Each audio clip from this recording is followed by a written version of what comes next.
Calaroga Shark Media.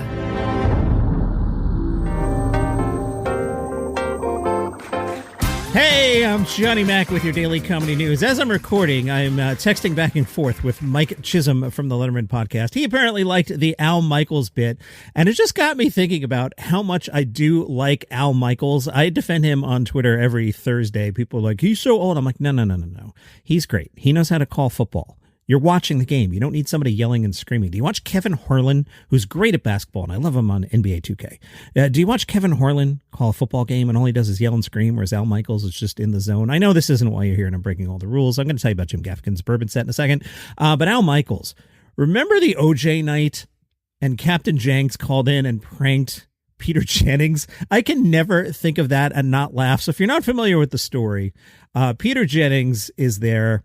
And he says, okay, we have a eyewitness on the scene across from O.J. Simpson's house. It's a Mr. Robert Higgins. Mr. Higgins, what do you see? Now, Captain Jenks went into a character that I don't want to get canceled, so I'm not going to do here. Just going to ask everybody to be quiet for a moment. We have on the phone with us as well Robert Higgins, who lives in the neighborhood and is on the ground and can see inside the van. Mr. Higgins. Yes, how are you? But I'm watching this at home thinking, how does Peter Jennings, the ABC anchor, not know what is happening then? And then all of a sudden you hear the voice of God. You hear, Peter, this is Al Michaels, lest anyone think that is a real name. I forget exactly what he said. But that was a completely farcical call. Now, as the years went on, Al Michaels would go on Howard Stern. Billy West would do Al Michaels saying that's a completely farcical call. Al Michaels said, I've never used the word farcical in my life. I don't know what was going on there. The driveway of O.J. Simpson's home in Brentwood. Clearly an effort being made to have him come out of the vehicle. In the doorway of the house, his friend, Al Cowling. Peter, by the way, just for the record, this is Al Michaels. That was a totally farcical call. Lest anybody think that was somebody who was truly across the street. That was not. He said something in code at the end that's indicative of the mentioning of the name of a certain radio talk show host. As a producer, I just imagine myself in the control room and the hotline rings. So the hotline is a phone that you only use when you really need to get through. Like, you don't use the hotline to be like, hey, what should we get for lunch? The hotline is, hey, there's a fake call on the air. Get it off now. It's used for that kind of thing. It's the bad phone. So I'm just picturing you're in the control room and Al Michaels calls and he's like, you got to put me on the air right now. And you're like, what?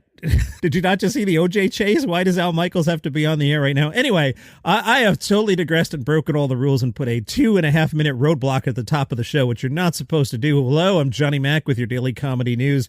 Yeah, boy, Jim Gaffigan. It's today, the bourbon set. We've been looking forward to this 4 months. Over 4 shows, Jim Gaffigan will debut an all-new set of bourbon and whiskey-inspired stand-up. You might still be able to get in because on Monday morning, Jim Gaffigan posted on Threads that tickets were still available. So I don't know if the bourbon demand is quite there for Jim Gaffigan bourbon-themed sets, but he's doing 4 of them. 2 tonight, 2 Thursday, 7 and 9:30. It's at the Kentucky Center Baumhard Theater. You know, the one on 501 West Main Street? Yeah. Now, what he's really pushing is this really cool after party on Thursday. That's right. If you've got tickets to the 9:30 show, not only do you get a Jim Gaffigan bourbon-themed comedy set, you get exclusive access to the official after party. The party will feature sponsored bourbon pours, light bites, and, of course, Jim Gaffigan. Now, that after party doesn't start till 11 p.m., so as much as I love Jim Gaffigan bourbon jokes and bourbon, I mean, you want me to start a party at 11 o'clock on a school night? Are you crazy? So this next part here, I'm not doing a bit, okay? So let me get the lilt out of my voice. I'm just trying to have fun. It's just a fun little podcast, but let me get serious for a second. Over the weekend, Gianmarco Soresi posted a picture with Jim Gaffigan. Now, I would describe Gianmarco Soresi as wiry, if you've seen his comedy special. You know, he's not a big, fat, stocky guy like me. He's wiry. Anyway, he's in a picture with Jim Gaffigan, who has said he lost weight using Joro. Jim's looking really thin. Not like, hey, you lost a lot of weight. You look good. Like, he's past that now. I hope he's okay. I'm not doing a bit. I'm not trying to be a jerkhole. But when you're standing next to Gianmarco and I'm like, you look really thin, I go, huh. So I hope everything's okay there. Stories I hadn't got to. Nate Bargatze. Remember the Emmys? And then Jimmy Kimmel got suspended, and then we all went to the Riyadh Comedy Festival. Well, all before that, the story was Nate Bargatze tanked on the Emmys. Remember that bit? Nate on his podcast said he wasn't trying to put anybody on the spot. I was trying to have a very giving night. He said he had no ill intent while planning it out. Well then, dude, you didn't think about this at all. Nate said reviews did not like the Boys and Girls Club thing, despite it coming from a real place of heart. In my head, I wasn't trying to put anybody on the spot. I wasn't trying to make someone donate money. But in my head, I kind of thought, like, make it fun. We're not using the charity as a tool. They ask you to come up with a way to make everybody go shorter on their speeches. First of all, why are we trying to go shorter on their speeches? Like, what are we trying to get to at this point? The Sunday night 11 o'clock news? Who cares? We all have phones. Like, what is the race? Or start the show earlier if you're worried about it going too late. Nate said, comics I don't think are good to ask that going shorter because I'll try to find a solution. He said CBS was very happy with the bit. I think people at home were very happy. They watched it. No, we weren't. I wasn't trying to overshadow any of their speeches. But yeah, you know, some of these people, you work your whole career, you finally get recognized. You just want to thank your family and the people you worked with hard. And like, why are we running a clock? I get we don't want the 7-minute speeches about issues of the day. I get that. But if you're up there and you're like, hey, I just want to thank my wife. She's been really great these last 30 years. And my kids are fantastic. And, you know, the rest of the crew here. Let people do that. Nate explained on his podcast he thought that the shows that won, or Netflix or Apple, would donate the money. It's not like I was expecting that kid, meaning adolescent star Owen Cooper, who was fantastic in his speech. I think he's 15. I mean, that show was great. He's great. But his speech was fantastic. I wasn't expecting that kid to give money. In my head, I pictured it as they could speak long but then be a hero. So it was a win-win. Then the night becomes about love, and you're giving to these kids that are there and all the stuff. I don't know if I just didn't explain enough in the room. I had it in my head one way. It came out another way, but the reasoning was there. I wasn't going to give that money in the end. I wasn't thinking I was going to have it. But the way it went, it was like, I can't. I wonder if they'll have him back. So a friend of the show, Jason Zinneman, pointed out that the ratings were up. But I don't know. I feel like that's a Joe Coy one and done. I can't see rolling him back out. David Letterman. Yes, I'm finally getting to a David Letterman story because all the crazy news has calmed down. He has announced his next guest on My Next Guest Needs No Introduction. He's already taped it at New York University. It is with the great dramatic actor Adam Sandler. Hopefully Letterman asked him a lot of questions about Adam's fine dramatic films. Uncut Gems, Space Movie, one about basketball, and this upcoming Jay Kelly one that apparently Adam Sandler, dramatic actor, is fantastic in. I'm looking forward to hearing Dave interview Adam Sandler about dramatic acting. No date yet for that. It's scheduled to air later this year. Let me guess. Jay Kelly comes out December 5th, maybe around then. There is a lot of Oscar buzz around dramatic actor Adam Sandler. Sandler told people, that's real cool and nice of everybody to say. I'm just happy I got to be in it. Sandler seems like a pretty cool guy. I mean, he dresses worse than I do, and his attempts at comedy are terrible, but he does seem like a really cool guy.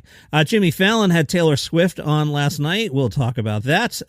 I did talk about Taylor Swift's new album on the DCN 8 bonus podcast on the feed on Apple Podcasts. So I haven't done a DCN 8 in a few weeks because of all the regular bonus episodes. But anyway, if you are a paid subscriber, and you can become a paid subscriber by opening up the Apple Podcast app and clicking uninterrupted listening, and then for $5 a month you'll get this show and then just about everything else on the network commercial free. So you get 5 Good News Stories, which I host. You get that commercial free, and Palace Intrigue and all the other stuff. The trivia show, you get all that without ads.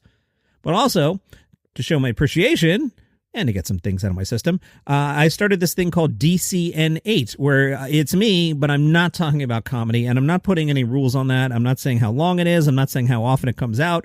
Just if you're a paid subscriber, every now and then you get a DCN 8, and there's a DCN 8 in the feed right now.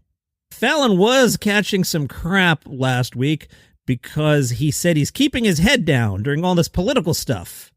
Fallon told CNBC, our show's never really been that political. We hit both sides equally. We try to make everybody laugh. Our monologues have been the same we've been doing since Johnny Carson was doing the Tonight Show, so I really just keep my head down and make sure the jokes are funny. We're trying to make the best show we possibly can and entertain everybody. Fallon also has that new show On Brand with Jimmy Fallon, a reality competition series that puts 10 creative minds to the test as they craft real campaigns for real brands. Jimmy Fallon said, we wanted everybody to get in on the action, so NBC's doing a cool thing. They're going to hold a contest where you get to create an original design for an on-brand billboard. We've teamed up with Canva to do this, so anyone can enter. The winner will get their billboard on Sunset Boulevard in L.A. and win a trip to New York City and 2 tickets to see The Tonight Show. What if I win? I live in New Jersey. I get a trip to New York City? I try to avoid going to New York City. Just like I've tried to avoid talking about the Riyadh Comedy Festival for 10 minutes or so, but time's up. Bill Maher criticized Dave Chappelle for Dave Chappelle's comments downplaying free speech in America. This happened on Real Time with Bill Maher. That was the episode Louis C.K. was on. Bill Maher told C.K., Dave Chappelle was in the press today saying you can speak more freely over here than in America. C.K. said, I don't know if that's true. Maher said, oh, it's not true. At the Riyadh Comedy Festival today, Jack Whitehall brings polished British banter and gleeful self-mockery. Sharpening stories with the quick snap, he's honed on arena tours. Mo Amer is there. He'll discuss fatherhood, fame, and identity with the same candid, culturally charged storytelling that made him a household name. Expect brutally honest observations, unexpected tenderness, and explosive punchlines delivered with charisma and bite. Interesting copy there. And Wayne Brady. He brings quick-fire improv and musical comedy to the Riyadh Comedy Festival, challenging the fearless energy that made him a multi-hyphenate star on Whose Line Is It Anyway, Broadway and TV. Expect genre-hopping riffs and the kind of on-the-spot songcraft that turns suggestions into showstoppers. Be careful, Wayne. So as I put the show together today, I actually excluded a few things. There's one comedian on Instagram showing off their weight loss, and I'm like, you know what? I just don't want to talk about that. And it's just got me thinking, everything's just been so angsty lately, and it's starting to make me not like some of these people that we talk about all the time. I feel like comedy has become a business with a capital B, and it's all feeling icky. And I don't just mean Riyadh. I feel like you can just see the industry, meaning Hollywood and the 2 big agencies going, here's who we're pushing now. Here's who the hot comedian is right now, and let's get as much press out there, and let's get them big TV gigs, and let's put them in front of everybody. We are going to make this person a star. And there are at least 2 people that have done that with this year, and it's all just feeling like icky to me right now. I'd prefer to talk about fun things, like this whole thing with Paddington Bear. Studio Canal, which produces the Paddington movies, and Paddington Bear's holders are suing Avalon. They didn't like the recent episode of Spitting Image. That episode depicted Paddington as a foul-mouthed podcast host. In the sketch, Paddington said, I don't really talk like Ben Whishaw. I'm from Peru, MFers. I am Paddington Bear from Peru. During the sketch, Prince Harry and Paddington interview Elon Musk. They also read ads for guns and robot sex dolls. Scrubs revival. It looks like everybody's back. Over the weekend, I started watching Scrubs again from season 1, episode 1. Boy, that show has aged well. I was laughing out loud. It's on Hulu. Oh, wait. No, I mean, I was watching my DVDs. Because if I watched Hulu, that would mean I support fascism. Now, I, of course, canceled Disney Plus and Hulu and don't watch anything on ABC because I support Jimmy Kimmel and free speech, just like you canceled all that stuff, too. So I misspoke there. I was not watching it on Hulu. I would not do that. I do not support fascism. I went upstairs and got my DVDs, which are real things I own. I'll post a picture of me with a DVD to prove it, and I am going to do that on the Facebook group, Daily Comedy News Podcast Group, after I shower. See, this is why I hate the video podcast. It's midday on Monday, and I might still be wearing a hat and last night's clothes. That's the beauty of being an audio podcaster. But once I shower and shave, you'll see me with my Scrubs DVDs. I wasn't watching Hulu. I don't support fascism. ABC has added 9 guest starring cast members.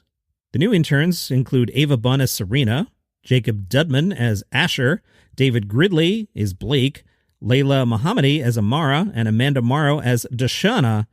They join Zach Braff, Donald Faison, and Sarah Chalk as the 3 leads. Judy Reyes is back as Carla. John C. McGinley as Dr. Cox. I can't get enough of Dr. Cox, ever. I would watch a Dr. Cox spinoff. All right, here's the description. JD and Turk scrub in together for the first time in a long time. Medicine has changed, interns have changed, but their bromance has stood the test of time. Characters new and old navigate the waters of Sacred Heart with laughter, heart, and some surprises along the way. I'm still curious if you watch season 9, and I have the DVDs. I don't support fascism. The original Sacred Heart Hospital was gone. They were at the new one. So does the new Scrubs take place at the new Sacred Heart, which at this point is 20 years old? I don't know. I remember I saw somewhere over the weekend the Todd is back as well, which is good news. The only person I haven't seen is if Neil Flynn is coming back as the janitor.